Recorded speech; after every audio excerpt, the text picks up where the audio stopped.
SC Comedy Showcase tonight. We've got some great comics coming up. We've worked really hard on the show. It's going to be great. I'm assuming that anybody out there still use the term politically correct. Do you think it works?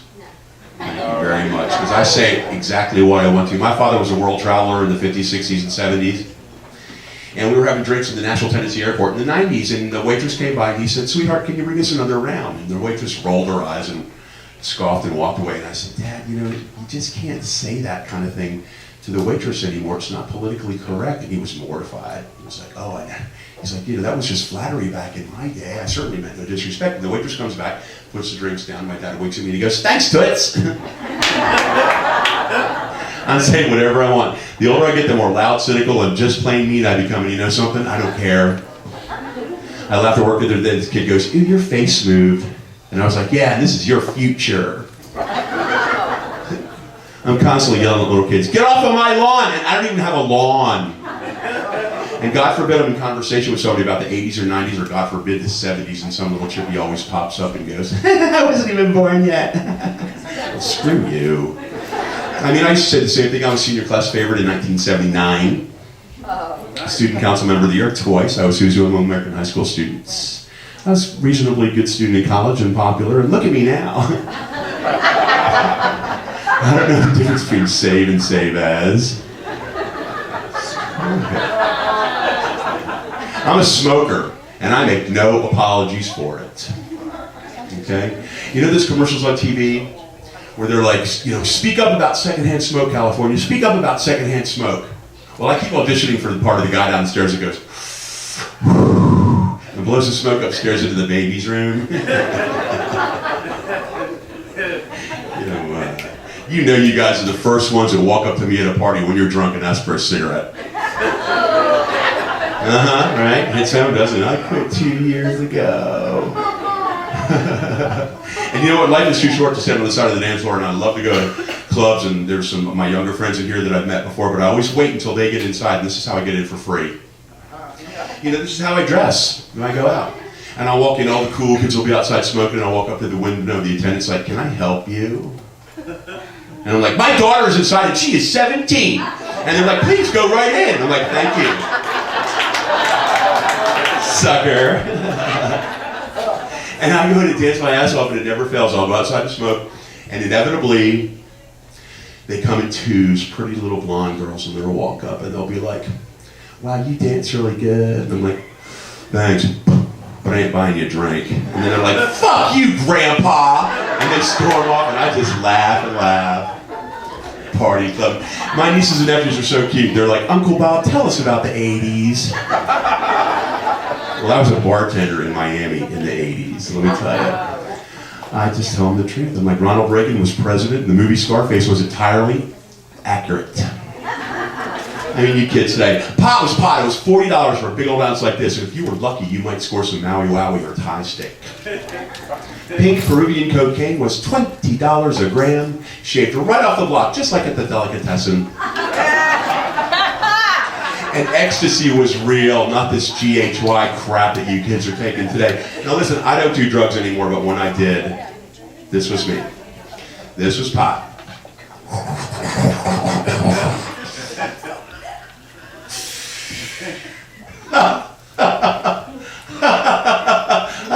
Fuck, I only have $67 in my checking account. I gotta wax my car. Why did I stay in college? Paranoia sets in, admit it. Cocaine was like this. Yeah! I don't hear anybody outside. Do you hear anybody outside? Do you have any gin? Do you have any scotch? Can I smoke in here?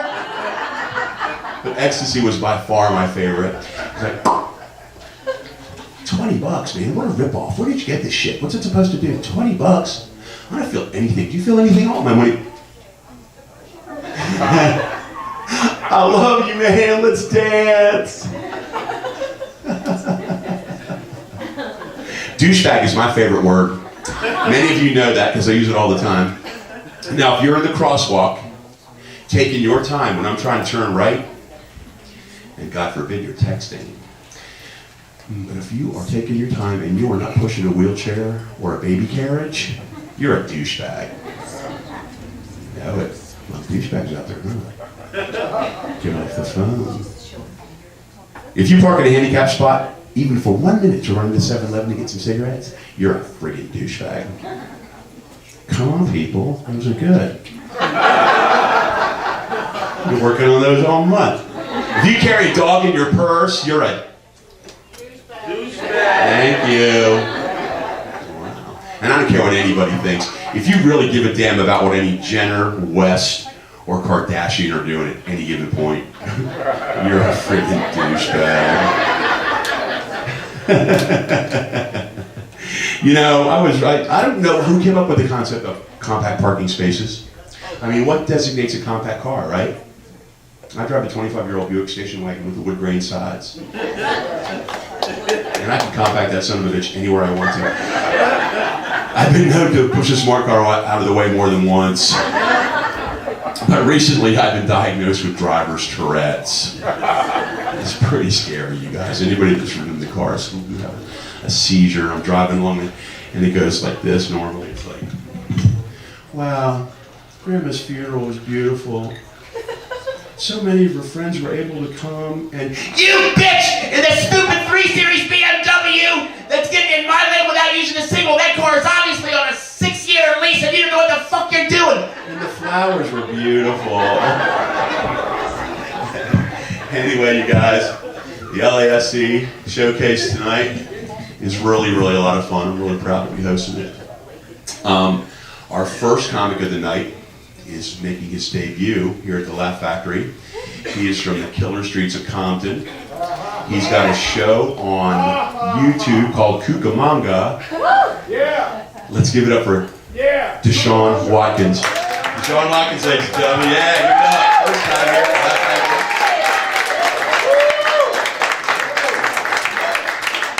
Having fun so far, gang? Yeah. Come on. Give a little energy in that. Yeah! Yeah, that's what people like when they say, Pop, smile. I'm like, You know what? I feel like telling some old jokes. Okay? Is that cool with you guys? Yeah. These are jokes that I did not write. I don't want to take credit because I don't steal people's material like Carlos Mencina or anybody like that.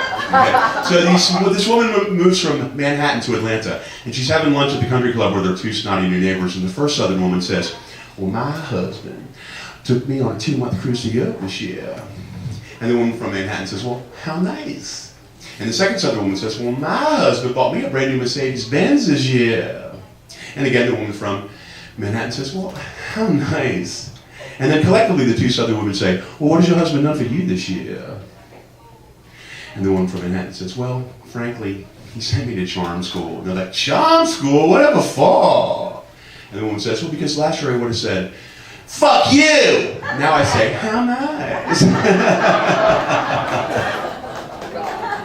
Hey.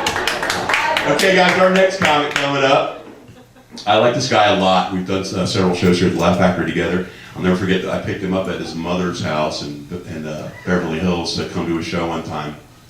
And I realized that as we're driving down Santa Monica in West Hollywood, I'm going, you kids today! And then look at him, he's looking straight at me like this. Yeah, I'm nothing more than an old man in a Buick these days. This guy's appeared at clubs around town. He's a very funny young man. Give it up for James Fontenot. See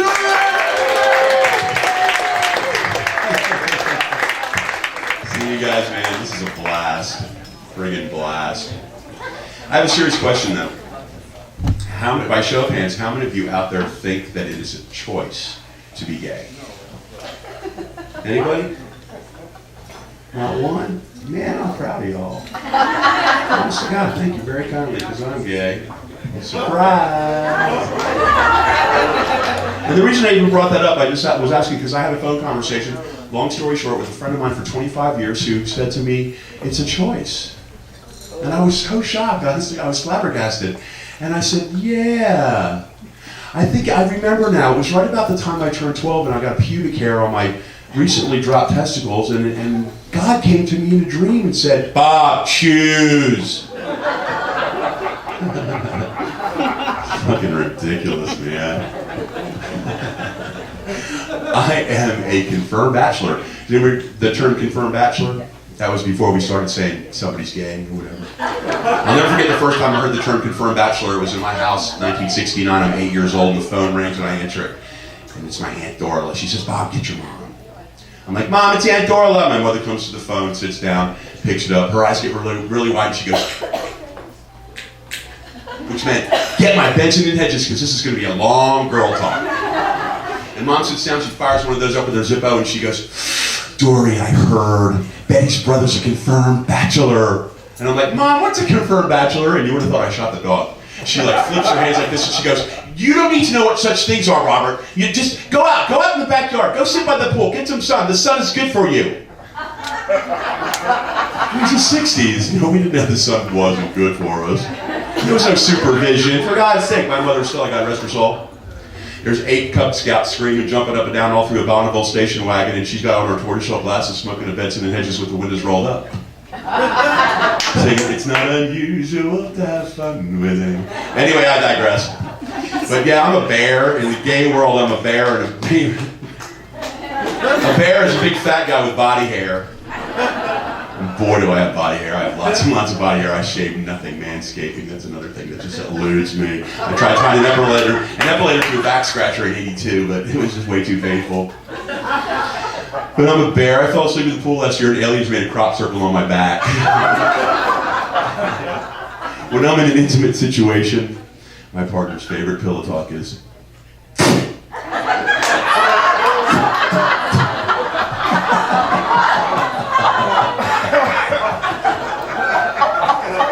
you know what, you guys, I have so many good old all-American 100% heterosexual straight friends, male friends. And you know, I forgot one thing I forgot to tell you though. When I came out, it was really pretty cool. Because I come from this huge football family, okay? My dad was a captain, my mom was a cheerleader. My brother played, I played a little bit, my buddies played, my cousins played. Everybody in America plays football and loves it, right? Yeah. So I came out when I was 28 years old, and that's not easy to do. And I said, Mother, I have something to tell you. I'm homosexual. And she put her hands on my shoulders and looked right in my eyes, and she said, you are my son, and I will love you forever. It was very touching. It was very touching. And as we're standing there, I said, Mother, I have something else I need to get off my chest. And she said, what's that, hon? And I said, Mom, I hate football. I'll never forget the way her hands clenched into my shoulders. And she looked at my dad, she looked at me, she looked at my dad, she looked at me, she looked at my dad, she said, did you hear what your son just said? He hates football. She looked at me, she goes, how can you hate football, Robert? That's an abomination. What am I going to tell the neighbors? But back to my straight buddies, man. You know, they're straight, they're married, this and something, but they have questions. I mean, who wouldn't? So I'm out with a buddy of mine the other night. We're drinking some tequila, we're outside smoking, and he goes, Bob, I gotta ask you a question. I'm like, what? He goes, are you like the top or the bottom? Do you pitch or catch? Are you the pitcher or the catcher? And I'm like, oh, that just depends on how much scotch I've had. And he's like, okay, I get it. He goes, can I ask you another question? And I'm like, yeah, what is it? And he goes, does the pitcher generally pay for dinner? And I'm like, yeah, it's customary. And I said, let me ask you a question.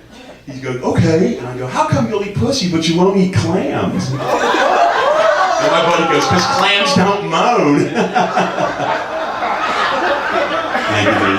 Anyway, our next comic coming up. Honest to God, I love this woman. She's so funny. We took a nice walk Saturday morning, and she just makes you laugh, she makes you smile. Soon to be starring in her own HMO special. Lee Chirillo, ladies and gentlemen.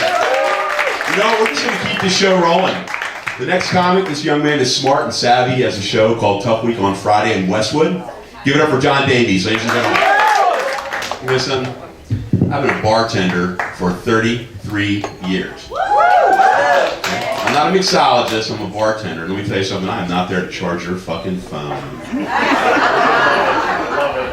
Right? I ain't kidding. I love my customers, I hate your phones. And you know what that comes from? Y'all, we don't get it because we're so dependent on these devices now. But it's like a Clockwork Orange effect for me because I'm standing behind the bar and 8 out of 10 people are sitting there doing this. What the hell are you looking at? Who cares what the temperature is in Zimbabwe? Tone, come over, I'll tell you some jokes, I'll tell you some racist jokes you can't tell in bars anymore. I don't care what color you are. It just makes a conversation. Here, you know, when somebody asks for a drink menu, I'm like, oh fuck, here we go. That means I'm gonna have to muddle some strawberries and cucumber and fresh mint. This isn't how they made it at Nick. Generally, that's why I get fired like clockwork every 3 years for my attitude. I made it 6 so far at this gig. I love you. People in bars, ladies and gentlemen, they walk through the door. It's hot in here. It's cold in here. The valet scratched my car. It's too late. It's too dark. The music's too loud. The music's too soft. My friends at dinner, we wanted a booth. I said no salami. And my favorite, I was overserved. Screw that. My motto is, if you have an airbag, have another. Okay? Ty, your house better be on fire, because I know you're not talking to your mom. Oh, they look like you're on the phone. I'm sorry, my friend Tyler's doing, yeah. She gave me a lay today. Anybody here recently been to wine country? Yeah, not yet. Okay, well, you know, wine country. People in bars, ladies and gentlemen. Everybody that's recently been to wine country, it's like, we'd like to taste every one of your 26 wines by the glass because we've recently been to Napa. And we want something that's earthy, plummy, jammy, and cheap. Black people in bars, God love you. I can't taste no alcohol in this drink! But it's vodka on the rocks. Persian people, I'm going to say it, they're just annoying, okay? It is your job to rewind this. I'm not going to rewind this with the menu. It is your job to rewind this. These 2 Persian women had some time back. They sat down and the woman just looks at me out of the blue and she goes, look at you, a man of your age doing this for a living. And they laughed. They both laughed. They're like my age, dripping in gold. You know, like every time I put a gallon of gas in my car, their bank account goes ching ching. Anyway, she was looking at you, a man of your age doing this for a living. And they laughed and I said, you know, I can do this for a living because I don't have someone like you at home sucking the life out of me.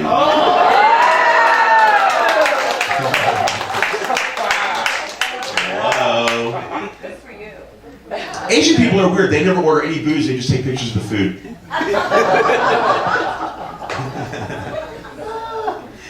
This guy comes up to the bar, this millennial, you know, he walks up, he briskly says, I want a beef eater martini, straight up with blue cheese olives and violently shaken. And I said, like your baby?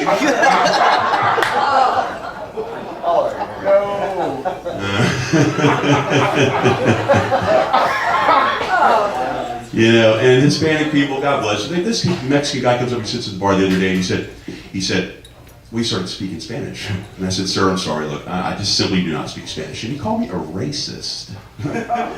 Me. That's like the 8th time last week somebody called me a racist. I get it. Well, let me tell you something, I am no cracker racist, I'll tell you why. Because I am white, I am Christian, I'm gay, I smoke cigarettes inside my apartment, I eat red meat, I don't speak a word of Spanish, and I live in Los Angeles. I am a friggin' minority, ladies and gentlemen. You all better start thinking about building a wall around me. I'm about to snap. Our next comic coming up, a very funny man, a very good friend, recently appearing in House of Lies and Newsroom. Tommy Gatto. Tommy Gatto. Tommy Gatto. My pal, Tommy Gatto. All right. I'm not lying about that either. Okay, we're going to keep this show rolling right away, ladies and gentlemen. I'm really proud to introduce a good friend, the queen bee of the LA School of Comedy. When she comes in on Saturday mornings for our group, it's like the fucking Tasmanian devil. I cannot keep up with where she's going, what she's doing before we all sit down, and then she helps us to get better. Sunda!